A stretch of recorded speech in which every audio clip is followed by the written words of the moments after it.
Bonjour, bienvenue à revuemagilie.com pour le tome 4, volume 5, le mois de novembre.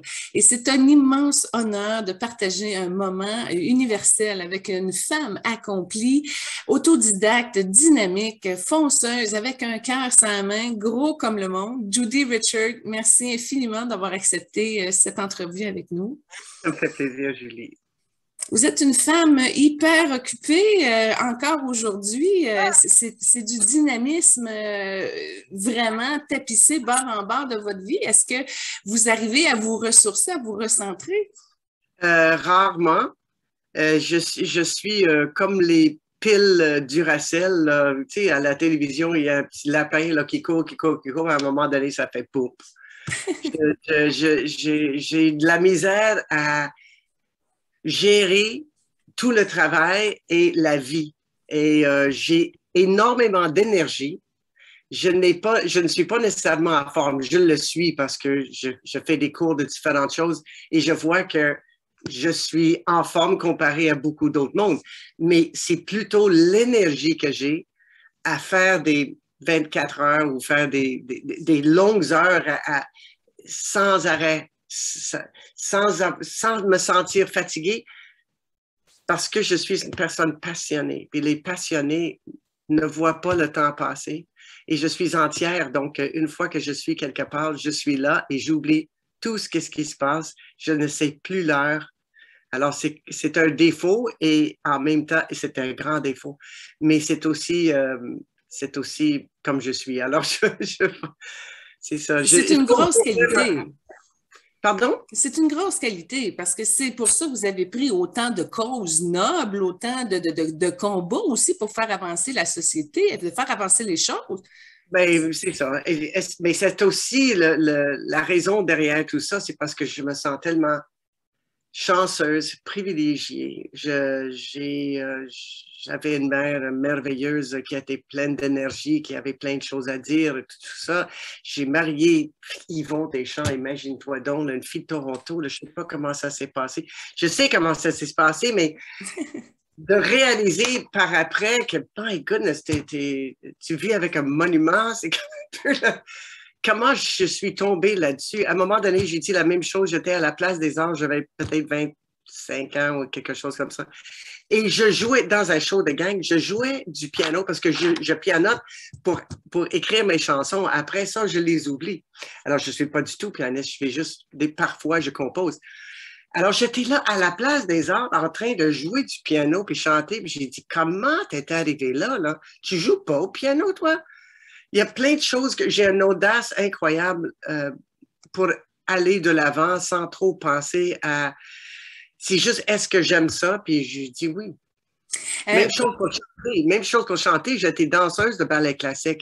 Et pendant longtemps, j'ai fait la télé, j'ai fait beaucoup de télé à Toronto, beaucoup de tournées, de spectacles.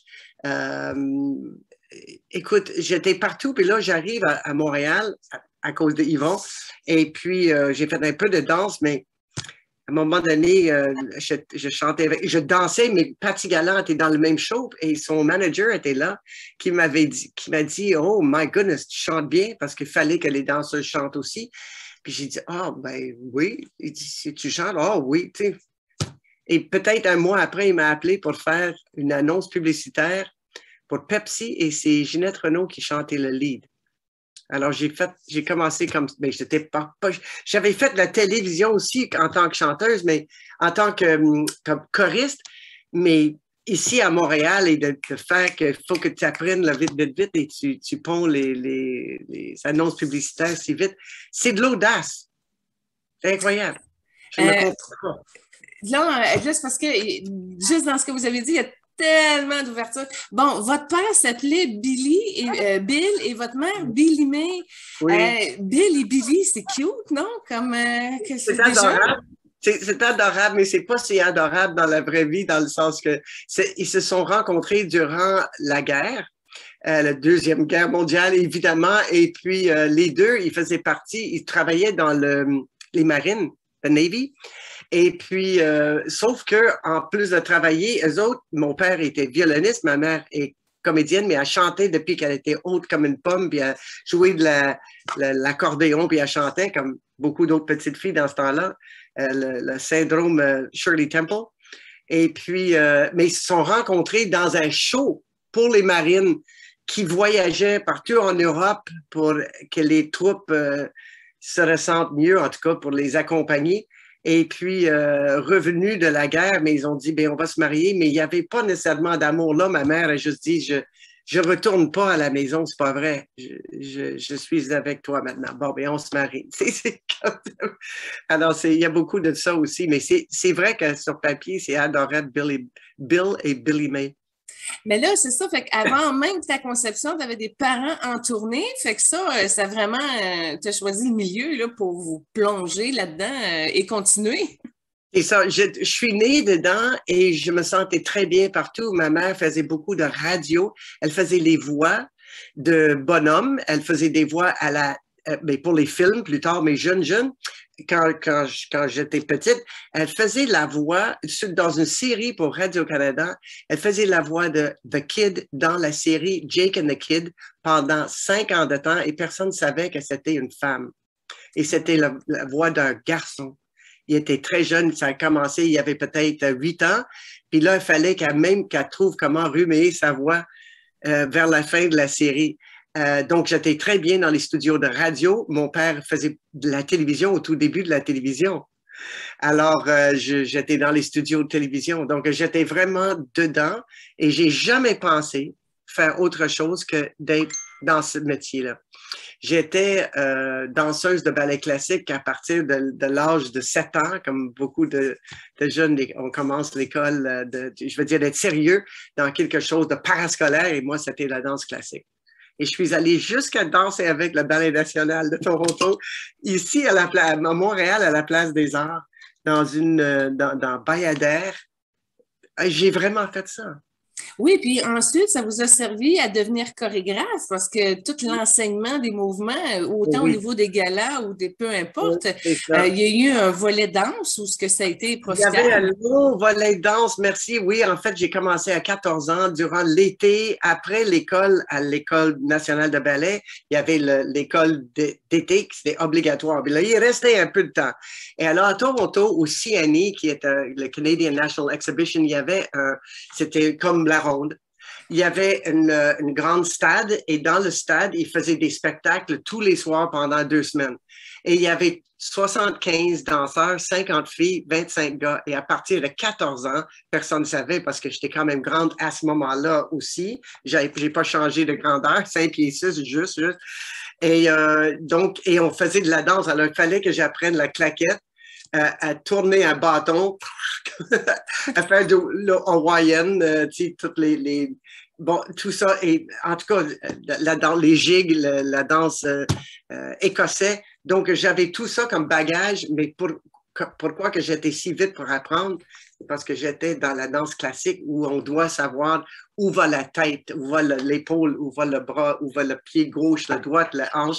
Donc, c'était quand même facile d'apprendre, mais j'ai fait beaucoup de danse durant tout ce temps-là. Vous avez encore une belle flexibilité du mouvement, ça circule très, très bien encore. Oui, très flexible.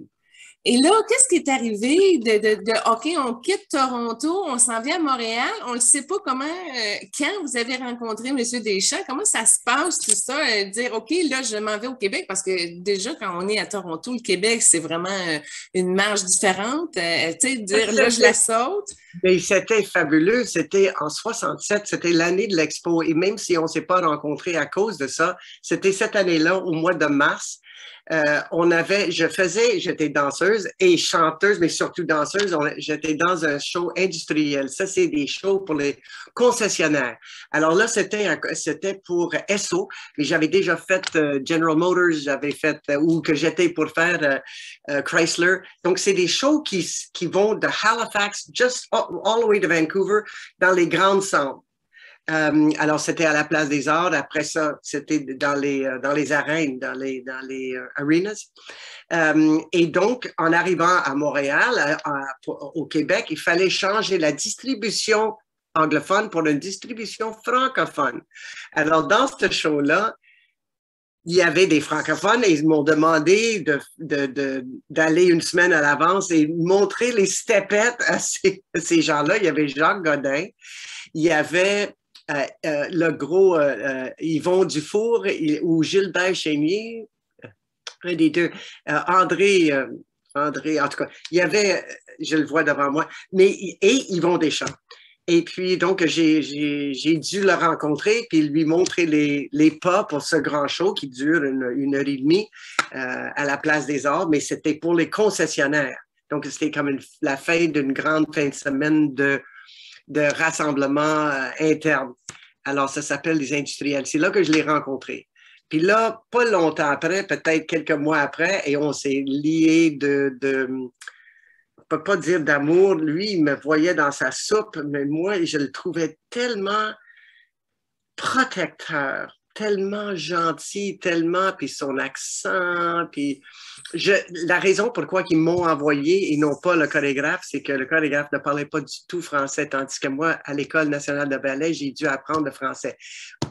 On se comprend que c'est le français de l'école, alors c'était pas fort, sauf que je suis très gestuelle et puis je montrais les pas de danse, alors j'avais un fun fou avec ce gang-là, donc j'ai pas eu de problème. C'est comme ça qu'on s'est rencontrés. Puis pas longtemps après, mais j'ai fait un autre industriel avec Yvon, lui qui avait dit, mais il y a une chanteuse qui fait telle affaire, elle est danseuse, elle pourrait faire de la chorégraphie. Donc, je suis venu à Montréal. Puis, pendant 3 ans de temps, puis en 71, j'ai amené mes valises, puis je suis arrivé à sa porte. Ah oui? Là, on s'était fréquentés, courtisés, travaillé ensemble, développé de l'amitié, la chimie, la confiance, puis dire, oh, wow, là, je suis le mouvement, et puis... Oui, oui, puis en plus, le Québec m'attirait. Montréal était une ville très ouverte. Toronto, à ce moment-là, était une ville assez grise et assez fermée. Montréal était spécifiquement extrêmement ouvert. Il y avait des discothèques, moi, je voyais que les tables dans les restaurants débordaient sur les trottoirs. J'avais jamais vu ça. J'ai tripé. J'avais jamais vu ce genre de vie extérieure.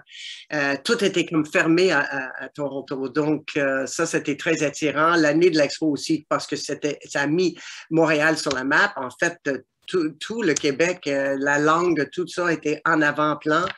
Je trouvais ça très intéressant aussi et Yvon avec tout son être. Et en plus, les 3 ans entre quand on s'est rencontrés et quand je suis arrivé avec mes valises, qui était une surprise que j'ai appris bien des années après, il ne s'en attendait pas que j'arrive. Il avait fait l'Hostie Show. Alors, en 68, donc 67, hein, puis là, 68, 69, ça, c'était les années de l'Hostie Show. Alors, j'étais là quand il répétait avec Charles Lebois, avec Louise Forestier, et Mouffe, c'était fabuleux. Et j'ai dit, c'est presque comme Hair, dans le sens, Hair, la comédie musicale dans ce temps-là, où ça finissait, tout le monde était tout nu sur la scène. Je ne sais pas si tu te rappelles, mais anyway, c'était partout en Amérique du Nord, sûrement. Et là, il y avait quelque chose d'irrévérent, est-ce que ça se dit, ça? Oui. Contre tout, là, et la religion et tout, il rejetait tout et il se moquait de tout. Même la musique n'était pas planifiée au début, c'était le Jazz Libre du Québec qui arrivait comme il voulait, puis avant que Charles Lebois arrive, puis les comédiens arrivaient par la scène. Moi, j'ai tripé là-dessus, c'est fabuleux. Et à la fin, avec la mort de Martin Luther King, il y avait ce fameux I Have a Dream, et là, il y avait le gunshot, et puis qui l'a tué, et puis la batterie sur la scène qui était comme montée, il est devenu rouge, rouge, rouge tout d'un coup, puis là, ils chantaient comme s'ils étaient dans une église, mais en chantant d'autres mots. En tout cas, j'ai dit, wow, ça, c'est bon. Ça, c'est bon. Là, ça c'est quand même une des choses qui m'a fait dire, hey, ce gars-là, puis en plus, le monologue de Yvon, même si moi, je ne parlais pas si bien français que ça, tous les soirs, regarder le même ou entendre le même monologue, le voir aussi en même temps, bien, on vient qu'on pogne plus la langue, on pogne des phrases et puis le sentiment derrière les choses, tranquillement, m'est arrivé. C'était fabuleux. Oui, parce que déjà, M. Deschamps était engagé beaucoup avec les gens du pays, puis déjà là, il amenait Oui, une grosse, oui. grosse conscience et il était déjà engagé beaucoup. Mais Oui, à ce moment-là, mais en 60, quand on s'est rencontrés, non. Il était restaurateur et comédien. Il n'était pas le Yvon Deschamps que vous connaissez. ah, Après, c'était en 68. Le Stitch Show était en 68. Alors, c'était l'année d'après qu'il a fait son premier monologue. Et là, ça a fait, oh, c'est qui ça, Yvon Deschamps? Et Robert Charlebois, wow. Tu sais, ça a vraiment, Yvon, c'était là qui s'est fait connaître. là, au niveau du mariage, le 6 novembre 1971, là, Oui. comment c'est arrivé ça? On peut savoir comment il vous a demandé en mariage ou tu sais, c'est quoi le contexte un peu de tout ça? Je me rappelle qu'il m'avait demandé, on avait, il y avait, une fois que je t'ai rendu, parce que c'était 71, ou peut-être juste avant, mais je veux dire pas longtemps avant, mais ça faisait depuis 67. Euh, je pense qu'il a dit, ben, t'es ici, alors on devrait se marier. Je veux dire, dans ce sens-là, mais lui, il me trouvait extraordinaire. Il m'a toujours trouvé extraordinaire, même aujourd'hui. Il dit, You are my sunshine tous les jours. Ça n'a pas de bon sens, ce gars-là. Il est amoureux de moi et je ne comprends pas. Mais c'est fabuleux. C'est Vous êtes fabuleux. une femme extraordinaire, il faut se le dire, là.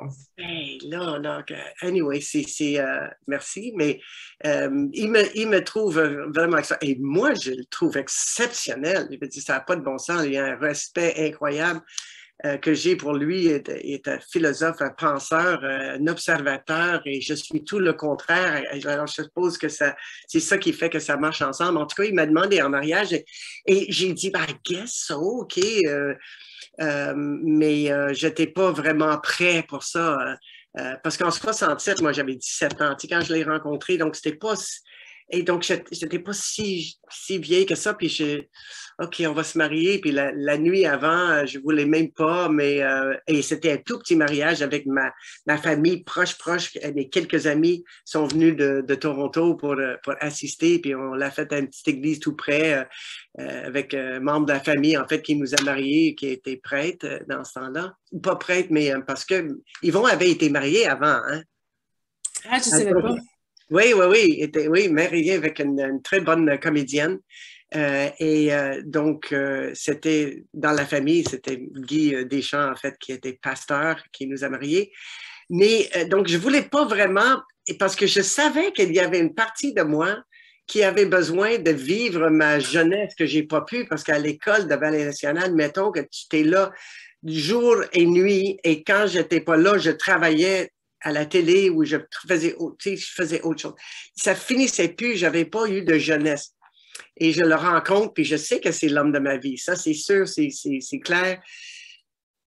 Et c'est pour ça qu'on s'est séparés aussi. On s'est mariés, mais on s'est séparés là, comme quelques années plus tard, avant d'avoir les enfants. Et il m'avait dit à un moment donné, parce qu'il m'avait dit au début, mais c'est les enfants souvent qui soudent, qui soudent Oui, qui soude. une famille. Et c'est ça qui tient les gens ensemble.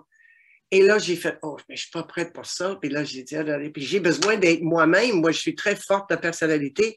J'ai besoin de faire des choses. Et là, je suis arrivée dans une ville où je sais pas qu'est-ce que je vais faire. Je retournais souvent à Toronto travailler, continuer. Mais à un moment donné, OK, j'ai eu du travail ici. Et finalement, dans le groupe Toulouse, alors, donc, on s'est séparés à 3 ans et demi. Et ça, c'était un moment assez triste parce qu'on se voyait de temps en temps, mais à la fin du souper ou de petites rencontres, on réalisait que cute, parle, puis mais on n'était pas prêt à revenir ensemble. Ça, c'était triste. Mais donc, je disais que... qu'est-ce que je disais, donc?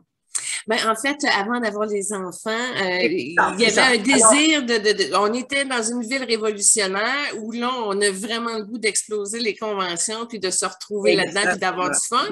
J'imagine que c'est à ce niveau-là que Toulouse a été créée.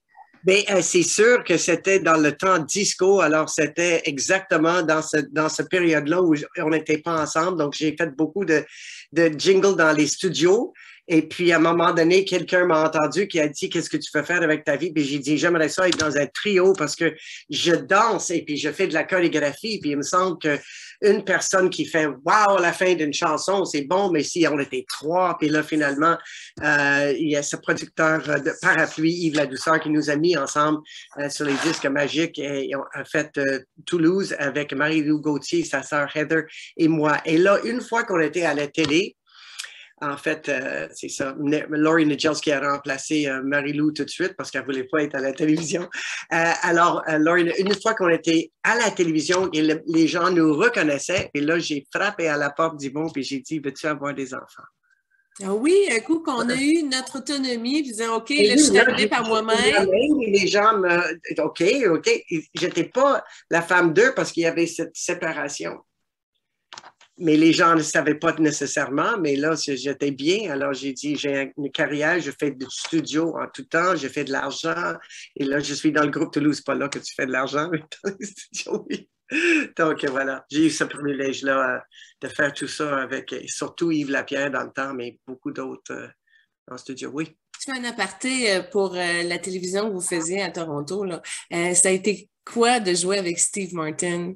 Ah, ça, c'était quelque chose. Oui, ben c'est ça, je veux la question. C'était quelque chose. D'ailleurs, il m'a demandé de sortir avec lui. Et c'est Ah! cool parce que moi, je l'ai regardé, j'ai dit, Jude, t'es attiré à lui parce que, puis là, j'ai dit, mais pourquoi? Il a des cheveux gris, puis il est drôle. Puis j'ai dit, oui, mais j'ai déjà, c'est dans ma tête, je ne l'ai pas rendu à Montréal encore, mais j'ai dit, ça, c'est l'homme de ma vie. C'était juste cute. C'était très drôle, c'est-à-dire que parce que c'était un humour différent qui apportait un amour ridicule. Alors, comme, mettons, ça, c'était une tasse de café. Merci, j'ai pas fini mon café. Mais mettons que c'était un microphone. Et un de ses affaires, c'était le nez sur le microphone. Puis là, il allait jusqu'à mettre son nez là-dessus. Et c'était tout. C'était juste ça, le gag. C'est ça, Steve Martin. Tu sais, c'est là. Et ainsi de suite, là, toute sa carrière qui en est suivie, mais ça a commencé là. C'était fabuleux. On aurait pu être sa femme. C'est ça, c'est ça. Andy Williams. J'ai travaillé avec tellement de monde. My goodness, The Fifth Dimension, quand j'étais jeune, j'ai travaillé avec eux. C'est voyons, country, cheveux blancs, Kenny Rogers. J'ai chanté avec Kenny Rogers. J'ai dansé avec Bob Hope. À côté. Parce que s'il était dans le show, une des shows, j'avais peut-être 15 ou 16 ans, mais j'ai dansé avec lui. Écoute, j'ai fait des affaires tellement fous dans ma vie. Merveilleux. Je suis très contente. Oui, bien merci de les partager parce que c'est hyper intéressant. Alors, si on revient à l'histoire, vous cognez à la porte, Yvon, je suis prête, je suis prête à te faire des enfants. Là, il a dit oui, d'accord, rentre à nouveau. Oui. Femme autonome et financièrement et de carrière. Moi, je t'aime encore. Viens-t'en. Oui, mais oui. Et là, 3 filles sont sorties de cette union. Oui, Annie, la première, Karine, la deuxième, et Sarah, la troisième. Et là, c'est intéressant parce que 3 filles, déjà là, ça fait une dynamique spéciale, mais Judy, là, est obligée de ralentir un petit peu à cause que là, elle s'occupe des enfants un peu. Comment vous faisiez? J'étais dans le groupe Toulouse à ce moment-là, right? C'était vers, un instant, Annie est née en 78. Alors, Toulouse a commencé en 76. Et on était là pendant 10 ans de temps. Alors, je faisais du studio, mais je faisais aussi toute cette télévision-là. J'étais brûlée aux deux bouts parce que j'ai eu les 2 enfants, première en 78 et en 80. Alors, les 2 étaient là tout le temps avec Toulouse et Toulouse Extra à la télévision, puis avec toutes les chorégraphies, puis la musique, les petites dansaient sur Toulouse quand elles étaient petites. Et j'avais laissé un petit espace entre le 2e et le 3e parce que dans ma famille, honnêtement, dans ma famille, on est 4. Il y avait mon frère, moi, une sœur qui a toujours été malade et ma petite sœur. Il y avait 7 ans de différence entre moi et ma petite sœur. J'ai sauté et j'ai fait Sarah quasiment sans savoir. C'est en nous, on dit j'ai 2 enfants en santé, on va laisser du temps. Alors, Sarah est arrivée 7 ans après le deuxième. Alors, pendant que j'avais 2 enfants, je voyais déjà le prochain Toulouse. Voilà, j'en ai 2 filles. Alors, on pratiquait déjà dans l'auto à chanter des harmonies et je voyais laquelle avait du talent pour les harmonies. Et c'était la deuxième. Et la première, un don de parler. Elle parle, elle écrit des affaires drôles, elle écrit des livres. Elle est aussi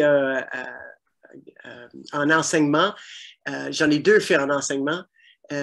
Et puis, donc, elle parle très bien, puis elle écrit pour des humoristes et tout ça. Alors, c'est pour ça que quand Sarah est arrivée, puis elle avait les oreilles pour chanter, Annie a dit, ça m'a sauvé le pompon parce que là, ma mère avait son trio encore. Mais j'ai tout fait ça sans penser à Toulouse, vraiment. C'est juste qu'aujourd'hui, ça donne que je chante.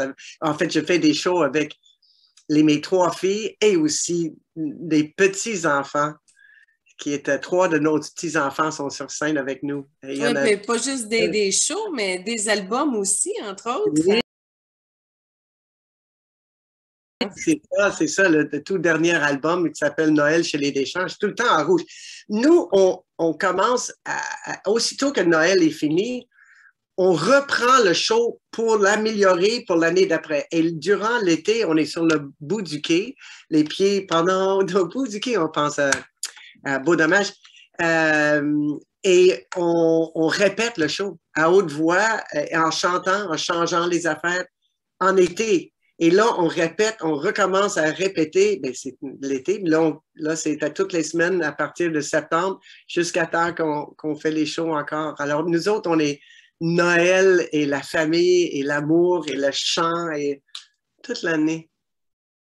Oui, ben on va en parler parce qu'on est dans le sujet. Donc, le dernier album que vous avez fait en 2018, c'était Héritage avec vos 2 dernières filles. Et, là, vous continuez, si on veut, avec le legs de l'héritage traditionnel familial de Deschamps pour Noël avec un album francophone qui sort présentement, là. Oui, c'est tellement le fun. Il y a 10 chansons originales. Et seulement une chanson qui finalement est un pot pourri de chansons très traditionnelles, plutôt religieux, genre domaine public, qui est avec un arrangement de Yves Lapierre, avec qui j'ai fait énormément de studios. Il a fait un arrangement vocal extraordinaire. Nous, on fait tous nos arrangements, mais lui a fait celui-là. Ça dure 6 minutes. C'est tellement beau, là. C'est presque a cappella. C'est merveilleux. Mais les 10 autres chansons, c'est des chansons originales et presque la plupart ont été écrites par Karine. Karine, elle est enseignante, elle enseigne le français, l'anglais et parfois l'espagnol au secondaire et elle adore ça. Mais elle est toute une chanteuse, puis elle joue de la guitare, puis elle écrit des chansons. Et là, elle a dit, toutes ces belles chansons-là qu'on fait en spectacle depuis quelques années, déjà 4 ans, elle dit, c'est bien bon, mais ça ne nous ressemble pas. On a besoin des chansons pour nous. Alors, elle a écrit vraiment, elle a pond une après l'autre, comme ça, puis on les fignolait, puis sont merveilleux. C'est vraiment, chaque chanson est vraiment très différente. Et mon frère qui joue le corps, donc il est aussi dans la musique un peu, il fait autre chose dans la vie, mais il connaît la musique. Et lui a dit que, et c'était le plus beau compliment qu'il pouvait me faire, il dit, ce disque-là, ça sonne comme une compilation. Comme si c'était the best of, déjà, d'autre chose. Donc, c'est tout un compliment. Ça veut dire que, en tout cas, voilà. J'ai eu la chance de regarder le kit média de l'album. Et puis là, c'est très généreux. Premièrement, vous mettez toutes les paroles de vos chansons. Ce sont toutes des chansons originales, sauf le medley où là, on va chercher des classiques. Oui, il n'y a même pas de mots. Puis là, on voit en plus qui chante. Donc, vous laissez beaucoup d'espace à vos filles aussi dans cette création-là. Oui, oui, parce qu'on est vraiment comme un band. Là. On a décidé que on était c'est Judy et Fille. Et c'est vraiment un groupe. Et puis, je te laisse l'espace parce qu'on est vraiment ensemble pour le faire. Écoute, moi, je suis aux oiseaux. Je ne pourrais pas être plus heureux. J'ai 72 ans. Et je peux pas imaginer que ma vie a toujours continué. C'est-à-dire que j'ai fait tellement d'affaires et que je suis toujours chanceuse et comblée avec Yvon, avec ma famille, avec mes petits-enfants. Et que là, une des petites filles avait dit il y a quelques années à sa mère, elle a descendu ses yeux comme ça, puis elle a dit, sa mère Karine, puis elle a dit, je veux faire partie de ce show-là. Alors, à partir de ce moment-là, elle était dans le show. Et là, cette année, c'est l'autre petite qui est très, she's very shy. La première Alba, elle est Miss Go. Elle danse la claquette, elle dit, je veux être sur scène, puis elle aime ça le monde. Puis quand elle est en studio, j'avais demandé, puis comment t'aimes ça chanter en studio, parce que c'est quand même disque et tout. Et elle a dit, mais j'aime pas ça tellement. J'ai dit, mais pourquoi? Qu'est-ce que t'aimes pas? Elle dit, il n'y a pas beaucoup de monde. Elle veut qu'il y ait du monde tout le temps. L'autre est plus timide, mais elle a dit à sa mère, cette année, elle a dit, c'est ton rêve de faire ce show-là et de faire ce disque-là. Elle a dit oui. Puis elle a dit, mais moi aussi. Puis elle est partie, elle a 7 ans. Puis là, sa mère a dit, mais à un moment donné, elle a dit, mais veux-tu faire partie du spectacle? Et là, elle a dit oui. Alors, elle répète toutes les steps, elle a tout appris les chorégraphies, tout le monde. Il y a même la dernière de ma fille Annie qui va faire de la régie et qui nous rejoint à la fin sur scène, à faire de la régie, mais sur scène à enlever les tabourets et tout ça. Et à la fin, elle fait partie de la chanson finale Noël chez les Deschamps. C'est trop le fun. C'est trop le fun. Oui. C'est une chanson que Yves Lambert et son trio ont concocté la partie musicale. Donc, on a de podorythmie, les pieds, et puis violon et accordéon. Donc, et le show ressemble à tout ça. C'est tout. C'est tellement un beau show, là. Tellement hâte d'aller vous le montrer. Et là, c'est ça, est-ce que vous avez des dates d'établies pour une tournée Oui, présentement cet automne? oui. Oui, absolument. Ça commence le fin. Mais en fait, il faudrait que je sorte je vais te les envoyer. Les dates, peut-être il y aura moyen d'intégrer ça en quelque part dans l'entrevue ou de le mettre en bas de l'écran ou quelque chose. On a 9 beaux shows. On est à la Place des Arts. Une des shows est pour la Fondation Yvon Deschamps, Centre-Sud. Alors ça, c'est vraiment le fun. Ça, c'est le 14 décembre. Mais c'est les fins de semaine surtout. Et il n'y en a pas énormément. Tu sais, après qu'on a fini l'Halloween, tout le monde veut Noël, mais tu ne veux pas aller voir un show de Noël avant le mi-novembre. Et le rendu au 20 à peu près, tu peux pas faire des shows pas faire des shows. Les gens sont chez eux à fêter. Donc, c'est un créneau très restreint et on travaille comme des fous, comme si c'était un show qu'on ferait 100 par année. C'est fou. Alors, on fait tout ce travail-là pour genre 9 spectacles, 10 spectacles. Mais là, si j'ai bien compris, le spectacle du 14 décembre, l'argent recueilli des profits vont à la Fondation Yvon Deschamps, Centre-Sud, oui. Ça Donc, vient vous êtes sous le conseil d'administration depuis plusieurs années aussi. Oui, exactement, totalement. Le Centre-Sud est une association sportive et communautaire. Et ça a été mis sur pied par des individus, des parents d'enfants, il y a plus de 40 ans, pour essayer de faire que les enfants ne traînent pas dans la rue, dans le centre-ville, dans le centre-est, le centre-sud, ça s'appelle.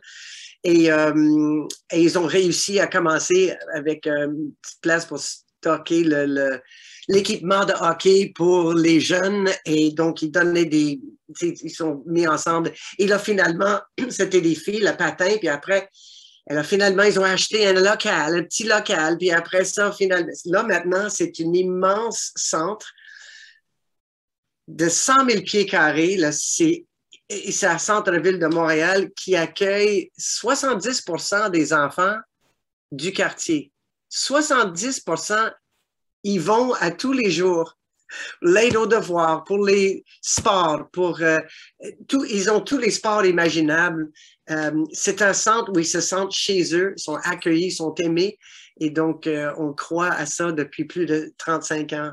Et maintenant, avec la fondation, on est là pour ramasser des sous. Et donc, cette année, on va faire ce beau spectacle bénéfice au profit du Centre-Sud. C'est le fun, hein? Ah, c'est extraordinaire parce que là, on parle du Centre-Sud, mais Judy a plusieurs implications également partout dans des conseils d'administration d'organismes, entre autres chez Oxfam, entre autres pour le Chaînon. Vous avez même réussi à apprendre le langage des signes pour arriver à être porte-parole au niveau des enfants sourds.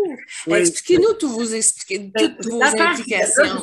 Parce qu'en fait, Oxfam, je faisais partie de ça dans le sens que j'étais comme ambassadrice et j'ai été comme l'ombre d'un des partenaires de Oxfam. En l'an 2000, je suis allée au Cambodge, au Vietnam. Une autre fois, je suis allée en Afrique avec eux, mais c'était parce que j'adorais ce qu'ils faisaient et je trouvais qu'à Oxfam Québec, Yvon a commencé. Yvon était un des indicateurs de la naissance de Oxfam Québec parce qu'il y avait un Oxfam Canada. Mais Oxfam Québec, il va dans les pays aussi où ça parle français. Oxfam Québec est assez exceptionnel. Alors, et puis, ils se comprennent très bien ici au Québec et le reste du Canada s'entendent très bien en anglais entre eux.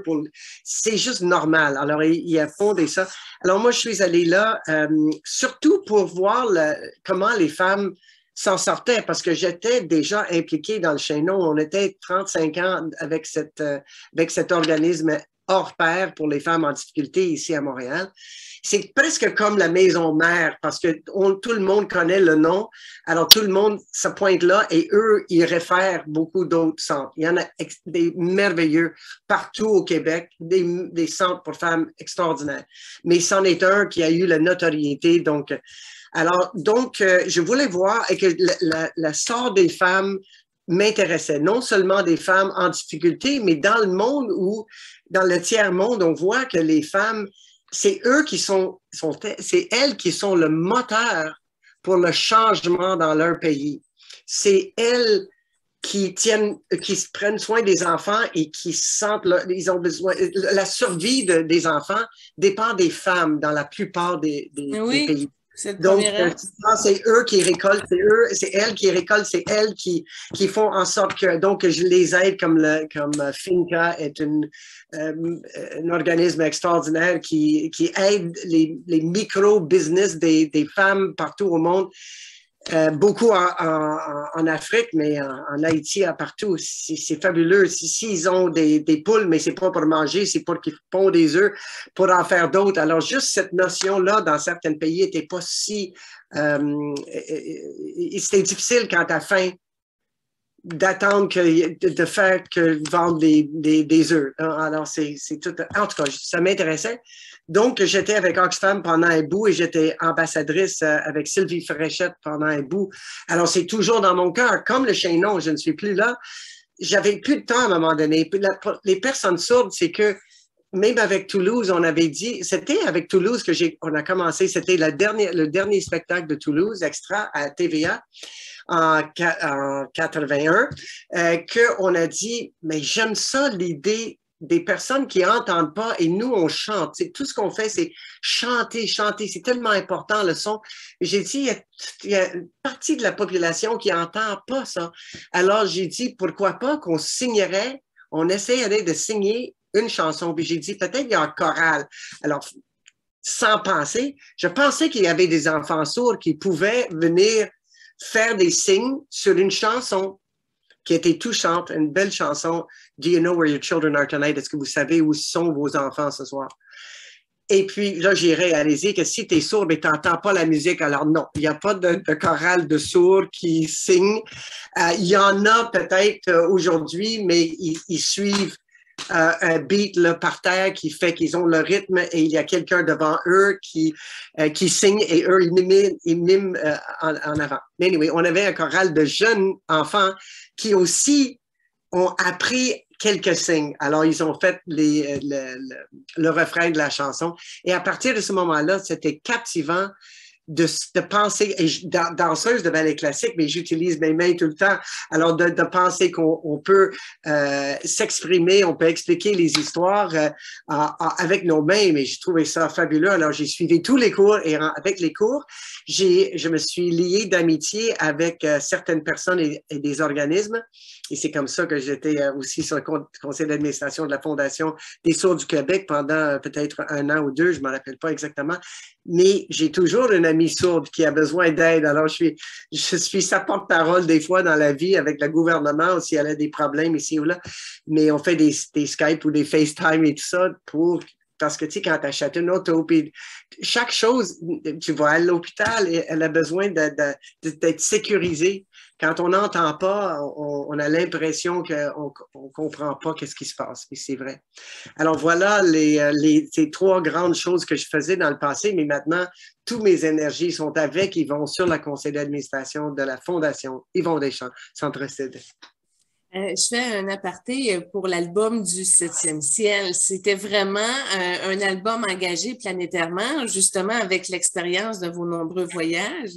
Exactement, c'était exactement ça. Je voulais voir la planète d'en haut et de voir qu'est-ce qui se passe, comment les gens se sentent, où sont les femmes, parce que c'est ça, c'est les femmes qui tiennent le monde, à mon avis. C'est elles qui inventent.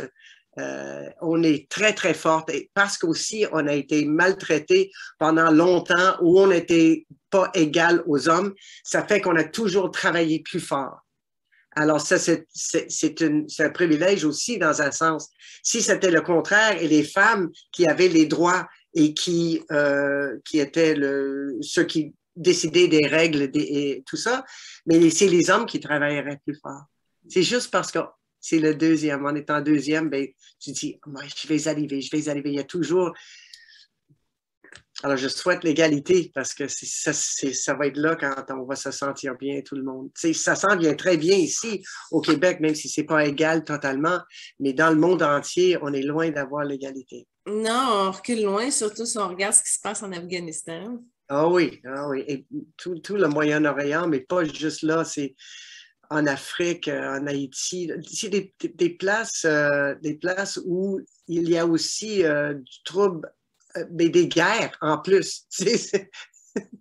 Oui, c'est ça. Ou des ouragans, ou des tsunamis, ça n'a aucun bon sens. Ça n'a aucun bon sens. Et nous, ici au Québec, on a quoi? On a l'hiver. Puis qu'est-ce qu'on fait en hiver? Bien, on se met autour d'un feu, puis on chante, puis on a du plaisir avec nos familles. Et la vie est belle. Oui, tout à fait, exactement.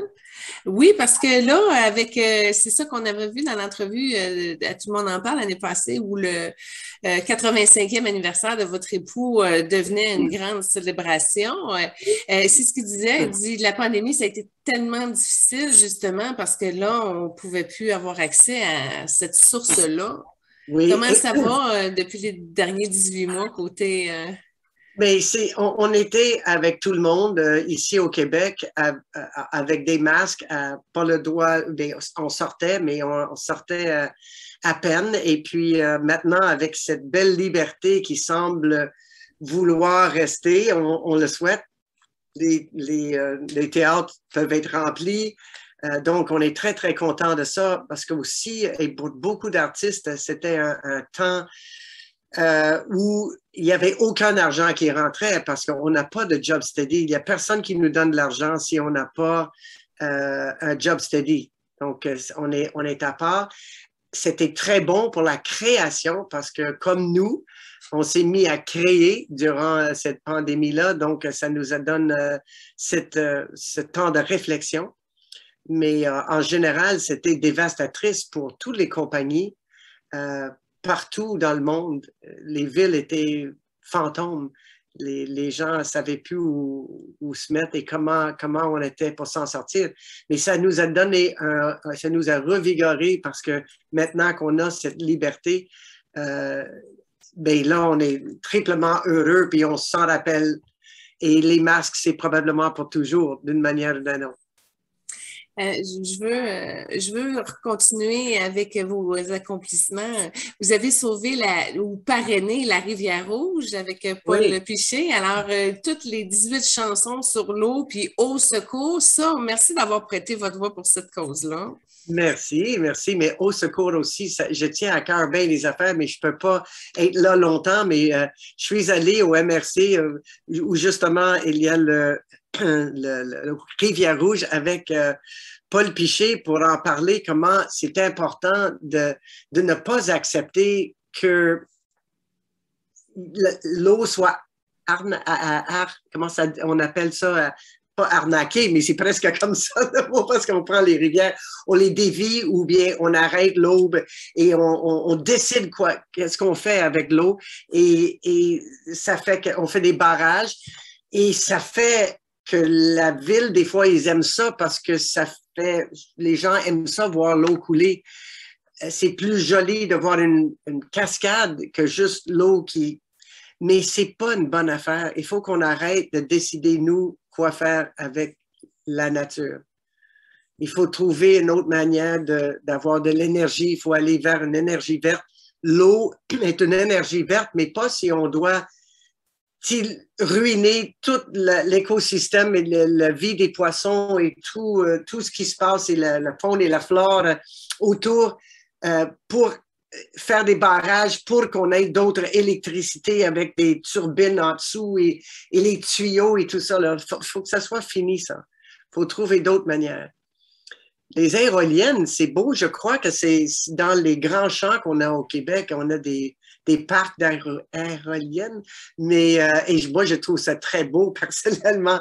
Mais peut-être si je vivais à côté, je ne sais pas. Quand j'étais jeune, je dessinais toujours une petite maison et les fleurs étaient grandeur arbre.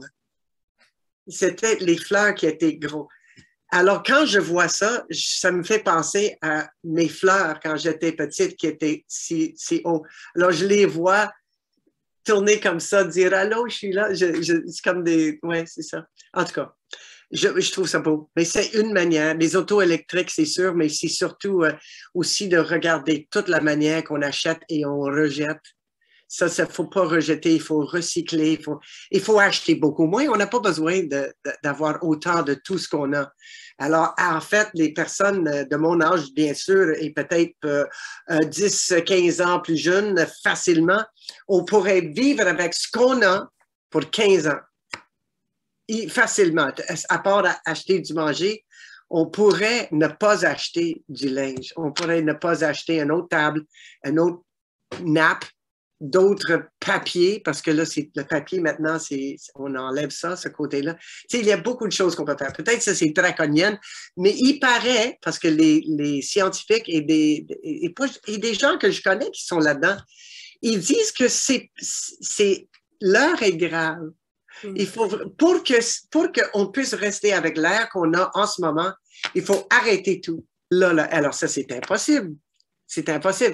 Alors, si au moins on fait moins de dégâts à partir de maintenant, mais il faut faire un énorme effort. Nos enfants auraient peut-être l'air pour respirer, puis leurs enfants aussi, parce que on n'a pas pensé, on n'a pas réalisé ce qu'on faisait. L'industrialisation. Oui, bravo!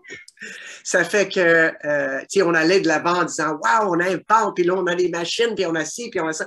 C'est merveilleux, puis on va faire des barrages, puis on va faire de l'eau, on va faire de l'électricité, puis là, on va faire des avions, puis ça va partir, on a du gaz, puis même au Canada, mais ça coûte cher de le sortir de là, mais c'est pas grave. Ah oui, donc, c'est sale, ça.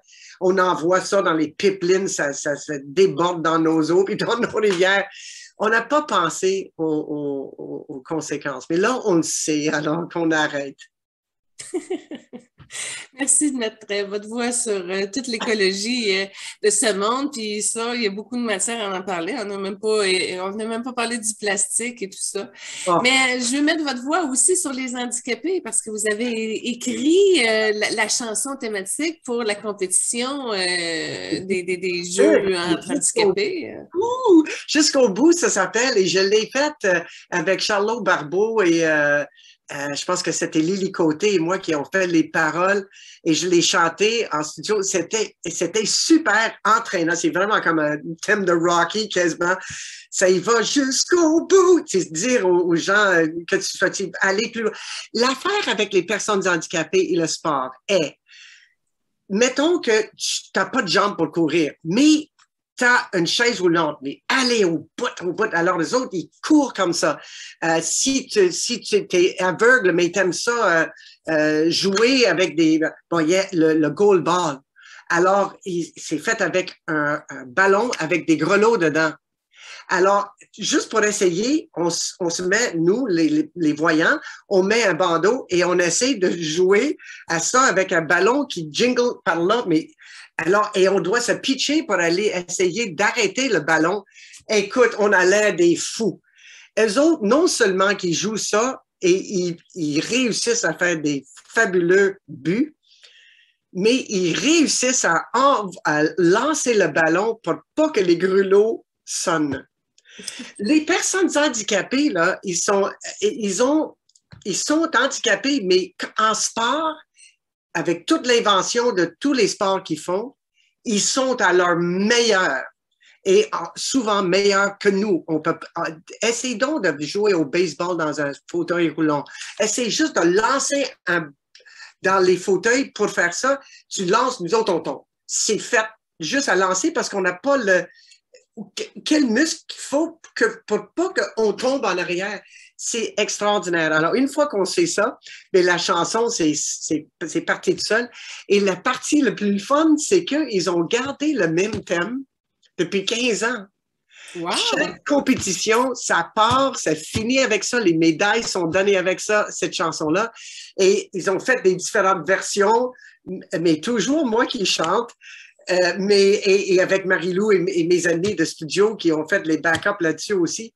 Et ça fait dynamique, puis les gens adorent ça encore. Alors, je suis très fière, très, très, très fière, très reconnaissant que ça a sa place encore. C'est leur thème, quoi. Alors, c'est très bien. Que ce soit durable, ben oui. Oui, c'est durable. C'est vraiment le fun. C'est fabuleux de les voir aller. Je fais un lien avec votre mère qui faisait des voix. Vous en avez fait pour Sinard également. Ça fait quoi de reprendre le créneau familial? Oui, je savais dans quoi je m'embarquais et je trouvais ça tellement... J'avais du plaisir. Et si j'avais resté là-dedans, si j'avais pris des cours pour être meilleur, mais ça a donné que quelqu'un m'avait entendu faire des accents. Alors, j'avais été engagée pour faire des voix invention de voix, c'est-à-dire qu'il y a le doublage, donc ça c'est déjà quand le cartoon est fait et tu dois rentrer ta voix là-dedans, soit que c'est déjà fait dans une autre langue ou les bonhommes sont déjà faits, mais c'est normalement fait déjà dans une autre langue. Et toi, tu dois suivre une bande qui dit quand tu dis les mots. Ça, c'est vraiment très difficile. J'aurais été bonne si j'avais resté dans ça. Mais au moins, quelques séries, j'en ai chanté sur des séries et j'en ai fait où je parlais comme une New-Yorkaise. Mais en anglais, on parle. C'était drôle. J'avais adoré ça, de voir le monde et les experts qui ont 6 voix dans leur tête et qui sont capables de garder cet accent ou cette manière d'être tout le long sans laisser aller une virgule. C'était épatant. C'était épatant. J'ai adoré ça. Judy, autant au niveau de votre spectacle d'humour avec Yvon Deschamps en 2007, Judy et Yvon... Judy et Yvon font une scène. Oui, c'est ça. Je m'en ai dit, se chicane, mais c'est pas ça. Mais écoutez, cette année, on a perdu notre Pierre Légaré. Oui, mais sympathique parce qu'effectivement, vous avez travaillé avec. J'ai travaillé avec lui. Et en parlant de Judy et Yvon font une scène, moi, on avait une ouverture écrite par Yvon. Et là, il me laissait la scène pour 40 minutes. Après ça, je présentais Yvon d'une autre manière. Et Yvon, il faisait 40 minutes et on finissait ensemble. Alors, la partie où je présentais Yvon, c'est Pierre Légaré qui me l'avait écrit. C'était drôle, c'était le fun. En fait, je le blastais, mais d'une manière sympathique. Gentil, ben Mais oui. gentil, c'est sûr, mais c'était du gros merveilleux. Et donc, je serai toujours reconnaissant, non seulement pour ça, mais pour l'écriture des chansons avec qui j'ai écrit des paroles de chansons. On a collaboré sur 2 de mes albums. Et une des très belles chansons, c'est Ça vient de loin. Il y a beaucoup de très belles, mais Ça vient de loin. J'avais déjà la chanson pas mal, mais lui, il m'a écouté jusqu'à temps que je mets les bons mots à bonne place. Il m'a coaché là-dessus. Puis en plus, il a dit, mais il manque quelque chose. Il faut qu'on ramène cette histoire autour de la table de cuisine. Alors, c'est lui, le génie derrière cette chanson, qui dit, je me suis permis de t'en parler, ce matin en faisant ton café. Alors, je veux te parler de quelque chose, mais ce matin en prenant mon café, en prenant notre café. Et là, plus tard, dans la chanson, j'avance, j'essaie de dire ce que j'ai à dire, puis j'ai dit l'au bout déjà et j'ai rien dit encore vraiment, tu sais. Et là, à la fin, j'ai dit, tu mettras le sucre, je l'ai oublié. Donc, c'est une chanson où on essaie de dire ce qu'on a à dire. Et en fait, je dis beaucoup, j'en dis long là-dedans. Mais c'est lui le génie derrière ça. Et merci de Oui. m'avoir fait penser à lui. Ben, ça m'a surpris justement quand je faisais mes recherches. Je disais, ah, M. Légaré a travaillé sur des chansons. On ne savait pas ça. J'ai appris quelque Oui, chose. oui, beaucoup de chansons. Il en a fait écrit avec d'autres aussi, mais surtout, c'est un gars de texte. Je l'ai rencontré pendant Toulouse Extra et on avait besoin de textes. Il était celui qui écrivait les textes pour Toulouse Extra. À TVA, on faisait des heures qui étaient des spéciaux une fois par mois, avec des thèmes différents tout le temps. Et il a réalisé rapidement qu'on n'était pas des comédiennes, puis on n'était pas des comiques. Alors, il écrivait, puis il écrivait, puis il écrivait, puis on dit, non, je ne suis pas capable de dire ça, c'est correct, attends, j'ai autre chose. Et j'ai appris que les gens qui écrivent des textes doivent être très humbles parce qu'ils arrivent avec plein de choses et on rejette. Non, autre chose. Un instant, je pense à autre chose. Attends, on pourrait faire. Alors, j'avais trouvé ça génial. Donc, par après, bien, avec les chansons, c'était tout le questionnement sur le pourquoi qu'on écrit une chanson. Qu'est-ce que tu veux dire vraiment? Puis d'essayer de trouver les bons mots pour l'émotion spécifique. Merci, Pierre Légaré.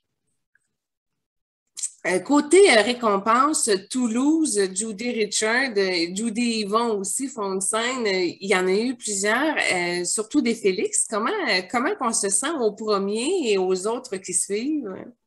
Et le plus drôle, encore une fois, c'est qu'ils ont ajouté à la disque un Félix pour la musique disco ou danse en 78. Et Toulouse l'a gagné. Oui. Et non seulement qu'on l'a gagné, mais ils l'ont mis au tout début du show, soit peut-être parce qu'ils ne trouvaient pas la catégorie très intéressant pour les auteurs-compositeurs, mais c'était populaire. Alors, ils ont dit, tiens, on va s'en débarrasser au tout début du show. Alors, on a reçu le premier Félix de tous les temps. Wow! Et là, celui-là, là, il n'avait pas d'autre. C'était ça, c'était né là. Le premier. Oui, le tout premier Félix. Qu'est-ce que ça fait? C'est quelque chose, hein? Oui. Alors, c'est ça la chance. C'est ça la chance. On ne sait pas pourquoi on est chanceux. Mais c'était fabuleux. C'était fabuleux. Et on a eu un autre après. Puis le plus drôle, c'est qu'Yvon, il a dit, moi, je ne l'ai pas eu encore. Et lui, c'était comme le grand Manitou. Et il n'avait pas reçu. Il l'a reçu par après, mais oui. C'est moi j'en ai eu 2 avant qu'il n'ait un. Oui, parce que là, après ça, j'ai eu le country folk. Oui, avec mon premier disque solo qui s'appelle Touche pas, c'est chaud, dans lequel il y a justement Ça vient de loin. Il y avait des très belles chansons. C'était tellement mes mon cœur qui parlait, mon petit âme qui avait besoin de dire au monde que j'avais quelque chose sur le cœur à dire, à partager pour que c'est-tu correct ça, que j'ai tout ça en dedans de moi? OK, vous sentez pareil. OK, ça te parle. OK, oh, celui-là aussi. Il y en a une qui a été écrite, L'autre planète, qui décrit quand j'étais à l'hôpital Sainte-Justine avec Sarah, quand elle est née, là, pas longtemps après sa naissance, elle est tombée malade. Je lui avais donné une bronchiolite. Et donc, elle manquait d'oxygène. Puis si on n'avait pas été si on n'était pas à l'hôpital à l'heure qu'on est arrivé, elle n'aurait probablement pas passé la nuit parce qu'elle manquait d'oxygène. Alors, et donc, cette chanson-là, L'autre planète, c'est vraiment mon temps-là. Et pendant que j'étais sur cette autre planète, parce que je sais qu'est-ce que c'est être à l'hôpital, on est vraiment sur une autre planète. Il n'y a rien qui existe. Et puis, à un moment donné, là, j'avais arrêté, je tenais la main de ma petite là, dans la tente d'oxygène, là, toute petite, là, tout le temps, soit Yvon ou moi, on était là. Et puis, je suis allée prendre un café. Puis là, en remontant, mais vraiment, quelques minutes après, ils ont dit personne n'a le droit de rentrer sur l'étage de l'urgence, là où est-ce que ma fille était, ma petite. Et là, j'entends une mère qui hurle. Elle venait de perdre son enfant. C'était sidérant. C'était, j'oublierai jamais. Et le son était terrible. Mais en même temps, je me suis dit, j'ai honte de le dire, mais merci, c'est pas la mienne. C'est ça la chanson. Oui. Il fait beaucoup de ça. Il y avait aussi une chanson sur ma sœur qui est malade et que je ne le suis pas, que je ne l'ai jamais pris, que je sois si en forme et qu'elle a toujours été malade toute sa vie. C'est une superbe réalisation, je crois. C'est une chanson comme si elle m'appelait. Elle me parle dans le nez. Et elle me l'a fait une bonne fois. Alors, je l'ai mis en mots, puis je l'ai mis en chanson. C'est ce premier disque-là, c'est très près de mon cœur. Alors, je suis très contente d'avoir eu ce Félix qui disait, comme auteur, compositeur, comme chanson, là, this is good. Oui, puis ensuite, vous êtes engagé dans les années 93 à justement défendre les droits voisins pour les interprètes et tout ça, là, parce que là, c'est vrai que vous perdez des sous. Oui, c'est ça. Avant les droits voisins, quand on va prendre un exemple comme Céline Dion ou Ginette Renault, tous ces gens-là, depuis toujours, leurs chansons chantent à la radio, jouent à la radio, mais les autres sont payés, ils ne sont pas payés du tout. C'est les auteurs-compositeurs qui sont payés. Alors là, il fallait expliquer au gouvernement la notion. Est-ce que c'est la chanson qui est écrite sur papier qui joue à la radio? Et là, quelle version de cette chanson-là joue? Des fois, il y a des chansons très connues, reprises. On peut penser aux chansons de Noël.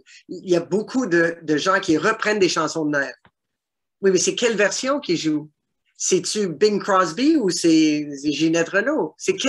Alors là, ils ont réalisé que non seulement c'est pas la chanson écrite sur papier ou un démo en quelque part qui joue à la radio, c'est un interprète et il y a un arrangement, et il y a des musiciens qui jouent. Alors, il y a un petit peu d'argent maintenant, mais qui va aux interprètes à partir de à peu près l'an 2000. C'était l'an 2000. On a commencé à faire du lobbying à Ottawa en l'an 99, je pense 98, 99, et l'an 2000, on a eu la loi qui a été rétroactive à l'an 2000. Donc, oui, c'est très important. Et en Amérique, ça n'existe pas. Il n'y a pas de droit voisin. En France, oui, il y a beaucoup de pays qui l'ont maintenant. Le Canada, maintenant, là. Alors, un petit peu d'argent va aussi aux interprètes et les musiciens. Rapidement, tu as été choriste de Ginette Renault, Jean-Pierre Ferland, Diane Dufresne, Joe Dassin, Jean Lapointe, Harmonium, vraiment Fernand Gignac, je l'en passe. Il y a même une chanson qui a été écrite pour le film Peanut Butter, dont Céline Dion chante. Je vous ai mis partout un petit peu Oui, dans une oui, belle oui. trame artistique. Oui, oui, oui, mais je chante existe tellement de monde avant Toulouse. Et là, une fois dans Toulouse, des fois, les gens voulaient avoir le son Toulouse sur leur album. Mais en général, on essayait de ne pas faire ça. On essayait d'être deux, peut-être, avec d'autres mondes pour faire des... on était engagés individuellement. Mais oui, justement, j'ai eu le privilège de chanter avec ben du monde parce que j'étais tout le temps dans les studios. Donc, et ça prenait des backups qui étaient capables de créer et de le faire rapidement et de connaître le studio qui coûtait très cher de l'heure dans le temps. Alors, pas de temps à perdre, let's go. T'sais. Alors, j'étais très bonne là-dedans. J'étais une des chouchous. Pendant 25 ans, j'ai fait du studio. Pendant tout ça, là, mais voilà, non. Qu'est-ce que tu avais dit que j'avais? Oh oui, le Peanut Butter Solution, c'est ça. C'est écrit, c'est pour le film Opération Beurre de Peanut, la chanson thème et les chansons dans ce film-là ont été écrites par Eddie Marnay. Et ça prenait quelqu'un pour écrire les paroles en anglais. J'ai dit, bon, sure, okay, je vais essayer. Je les écris, je rentre en studio avec ça. Et c'est Céline Dion qui chante et je suis... OK, Céline Dion chante ma chanson, c'est pas ma chanson, mais mes paroles en anglais pour ce film-là. Alors, bon, pas bon, j'ai fait ça quelques fois aussi dans ma vie. Judy, qu'est-ce qui s'en vient pour toi, pour vous, famille et tout ça, là? Ben, voilà, je peux dire que ce qui s'en vient pour la famille, c'est beaucoup d'amour et on est tout le temps ensemble parce que on avait décidé il y a quelques années que le plus beau moment de nos vies tourne autour du temps des fêtes. C'est le temps de Noël, le temps de se rassembler quand les filles étaient petites, mais aussi maintenant avec des enfants et des petits-enfants, ça continue. C'est sacré chez nous. On essaie de garder toujours 2 semaines. Et tout le monde monte à la campagne, et on est là pendant 2 semaines. Des fois, pas tout le monde en même temps. Des fois, une doit partir, puis revient, mais on est souvent 14 dans la maison. Et c'est pas une si grande maison, mais mettons qu'on est des lits superposés. Et c'est le plaisir d'être ensemble et le plaisir de se réancrer dans ce qui est important dans la vie, et on fait pas des vœux, mais on se dit qu'est-ce qui s'est passé dans l'année, qu'est-ce qu'on veut pour l'année qui s'en vient. On déclare notre amour aussi pour l'autre et on a des traditions de musique, on a des traditions de bouffe, qu'est-ce qu'on mange. Maintenant, la grande dinde a été un peu troquée pour du tofu, parce qu'on a une de nos filles, Karine, elle est vegan, elle est végétalienne. Alors là, elle nous a éduqués sur tout ce qui est légumes et comment on peut manger autrement. Alors, c'est difficile pour les bords de changer, mais on mange beaucoup plus de légumes et beaucoup moins de viande et très peu de viande et très peu de sortes. On regarde ça très peu. Mais l'idée, c'est je voudrais être végétarien, au moins végétarien, mais consciemment, j'aimerais être vegan pour le vrai. Alors, donc, on a des traditions qui changent, mais c'est correct. Et puis, il y a quelques années, comme on avait décidé que c'était le temps le plus important et qu'on aimait tellement chanter ensemble, qu'on a dit, on veut créer un spectacle. Et on l'a fait, et on a commencé ça il y a 4-5 ans maintenant, mais 2-3 shows. Puis là, oups, on a 4. Oh, cette année, il y en a 5. Oh, cette année. Alors, ça évolue. Mais finalement, on a dit, on va prendre l'année de la COVID sans penser à ça, mais pour créer de nouvelles chansons qui nous ressemblent et qui nous rassemblent, qui sont rassembleurs et qu'on souhaite que ça va parler aux Québécois aussi. Partout, je pense que c'est des nouvelles chansons qui vont durer. Je le sens, je le sens. Et donc, maintenant, on a un disque qui sort là, en ce moment, et on a le spectacle. Alors, pour nous, tout ce qui arrive, c'est tout à voir avec la musique, la famille, l'amour et de partager ça en tournée. C'est magnifique. C'est drôle parce que la dernière chanson de votre album s'appelle Bye Bye, puis j'ai comme eu un sentiment, ça se peut-tu que ça soit ton dernier album? Non, Ah, non, non, tu vrai? Mais peut-être on va arrêter là. Mais Bye Bye est une chanson clin d'œil à Toulouse. Ça dit Bye Bye l'année passée, bonjour mon année. Ça dit, c'est disco au bout, au bout. Et dans le show, c'est chorégraphié du début à la fin. On adore. C'est merveilleux. Et il y a 3 couplets. Le premier, c'est Karine qui dit qu'est-ce qu'elle veut là. Moi, je veux que ça change dans ma vie. Et moi, je dis, et moi, je veux la paix. Puis l'autre qui dit, je veux l'amour. Alors, chaque personne décrit qu'est-ce qu'il veut changer. Puis on dit tout ensemble, bye bye l'année passée, bonjour mon année. C'est trop drôle. C'est vraiment très drôle. Non, c'est pas le dernier. Ça pourrait, mais c'était pas ça. Bye bye. Non. Excellent. Je voulais savoir aussi si vous aviez un message à livrer de ce que vous avez compris ou appris ou que vous aimeriez léguer aux gens. Judy Richard pourrait être heureux dans la vie, là, selon vous. OK. Ça vient d'Yvon. Ça fait longtemps qu'il me l'a dit. Et puis, je réalise que c'est probablement la plus beau leçon que j'ai appris. C'est pas juste d'accepter les autres. C'est pas d'accepter. C'est de dire que l'autre est parfait. Que ce soit ton mari, ta femme, ton ami, l'autre est parfait. Ce qui veut dire qu'on arrête de dire, oh, ben, à chaque fois, ils font ça, à chaque fois. Pourquoi qu'ils arrêtent? Ils sont de même. Ils sont parfaits comme ça. C'est ça que cette personne-là fait. Donc, on arrête de chialer, finalement. Mais oui, pour être heureux. Tu m'avais demandé comment être heureux dans la vie. Et on veut juste être heureux. Qui veut avoir du stress? Eh bien, on va avoir du stress anyway. Mais qui veut être malheureux? Qui veut tout le temps dire, mais l'autre, il me fait ça, puis l'autre, il fait ça, puis l'autre, au travail, l'autre fait ça tout le temps. Puis comment ça se fait? Tu dis, non, ils sont comme ça. On deal avec. Ils sont comme ça. Tu ris, tu fais, ah, ben oui. Ben oui, c'est parfait. Oui, c'est parfait. C'est comme ça que tu fais pour tout. Quelqu'un qui renverse son café tout le temps, ben, tu dis, ben, c'est normal, c'est parfait. Tout est parfait. Il faut juste accepter de cette manière-là. Parce que si on dit juste accepter, des fois, on dit, on ravale, puis on dit, OK, je ne dirai rien, je vais accepter. Non, c'est pas ça, c'est dire l'autre est parfait. C'est là, ça marche. Ben oui, on va essayer ça certainement, certain.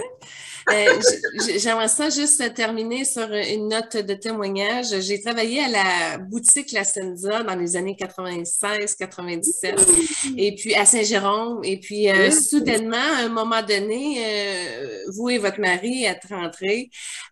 Premièrement, c'est la joie, tu sais. Judy Richard puis Yvon Deschamps rentrent dans la boutique. C'est comme, je suis là, c'est mon chiffre, wow. Mais là, tout le monde s'est jeté sur Yvon. Oui, oui, oui. Puis là, il est sympathique, gentil, respectueux. Je dis, mon Dieu, quel homme extraordinaire. Mais pendant ce temps-là, vous étiez toute seule à essayer de vous débrouiller avec vos achats. Et là, j'ai eu tellement de compassion pour vous. Je me suis dit, mon Dieu, cette femme-là, elle va magasiner avec son mari, mais elle n'est pas capable d'avoir accès à son mari pour lui dire, est-ce que tu aimes ça ou est-ce que c'est ça que tu veux? La troupe autour d'Yvon. Puis là, j'ai été vous aider, je vous ai ajusté vos bretelles dans le vestiaire et tout ça. Mais j'étais tellement... J'ai appris quelque chose. Je dis, wow, c'est pas facile, justement, d'être l'épouse d'un grand homme, comme vous l'avez dit tantôt, un monument. Mais en même temps, c'est clair que vous êtes une femme extraordinaire pour être capable de tout opérer votre vie à partir de vous-même, de votre cœur, de respecter, de comprendre tout ça, la célébrité dans son plus haut niveau, parce qu'on s'entend que c'est Yvon Deschamps.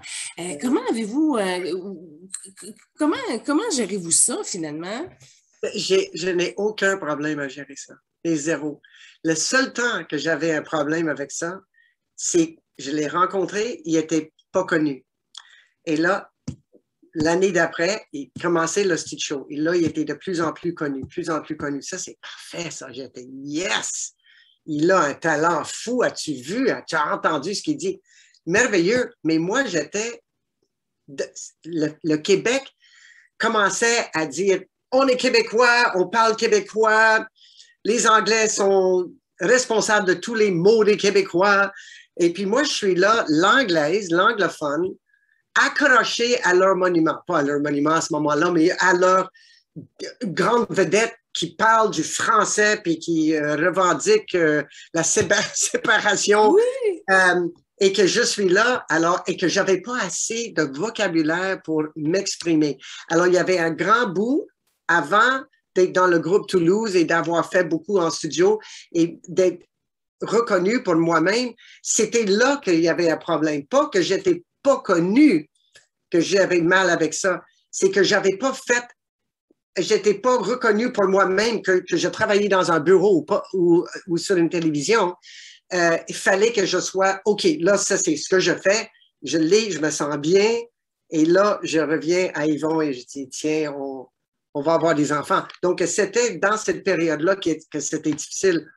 La notoriété, parce que j'étais vue comme une anglophone qui avait rien à voir, qui était pas dans le business et probablement qui va vouloir devenir dans le business parce qu'Yvon est dans le business, puis on va se retrouver dans la caméra parce qu'à cause de lui. Mais non, ma vie a commencé bien avant ça.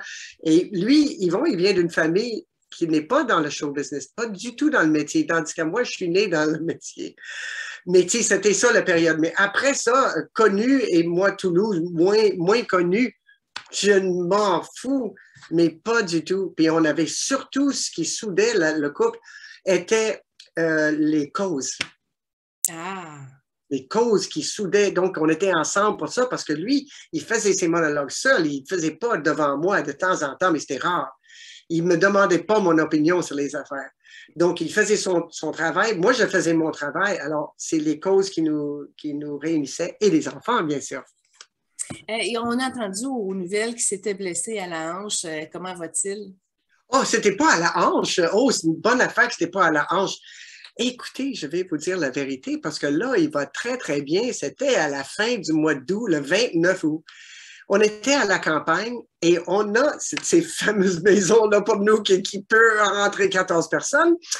Les escaliers, c'est comme une vieille maison en poutre, en arbre. Et l'escalier est étroit et haute. Et ça tourne comme ça. Alors, on monte l'escalier, mais juste avant de monter, il dit, mais monte pas tous ces paquets-là. Alors, il y en avait 4 à faire. Je dis, tiens, ça, c'est lourd et ça, c'est mon téléphone, c'est pas lourd. Alors, toi, tu prends ça, moi, je vais prendre l'autre à faire lourd et monter. Alors, je prenais monter et je montais. Il monte derrière moi et tout d'un coup, j'entends, ah! Je me tourne de bord et il culbute pendant en arrière, complètement à terre, bading sur les barreaux, la porte, tout, et puis, sans connaissance, 911, ambulance Saint-Jérôme. Aïe, aïe.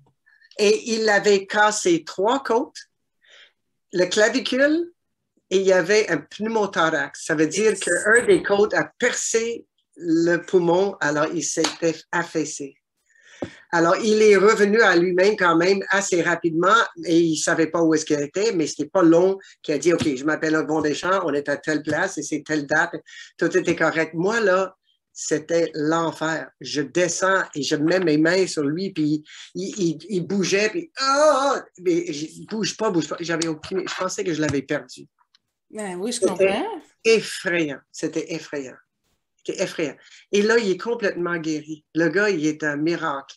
Ah oui, parce que 3 côtes, des côtes, ça ne revient pas en cliquant les doigts comme ça. Exactement.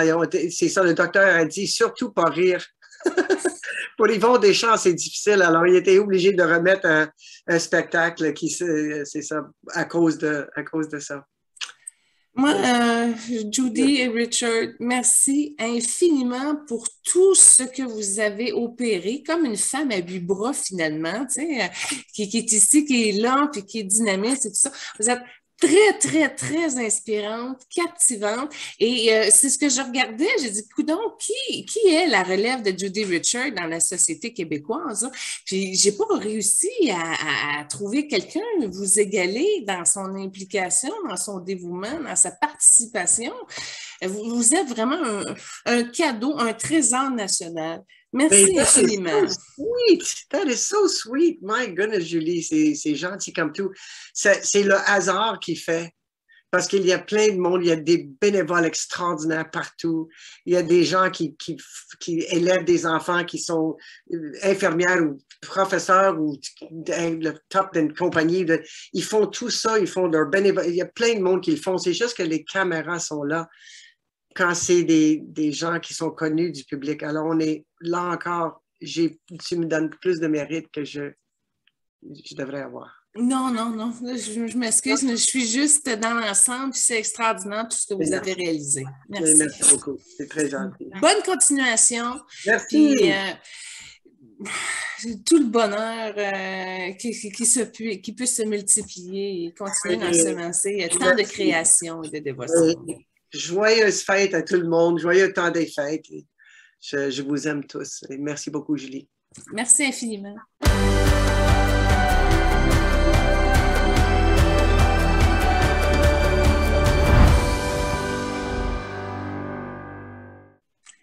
Est-ce que je peux mettre le site Internet sur judyrichards.ca? Qu'est-ce qu'il y a en ce moment? C'est judyrichards.info.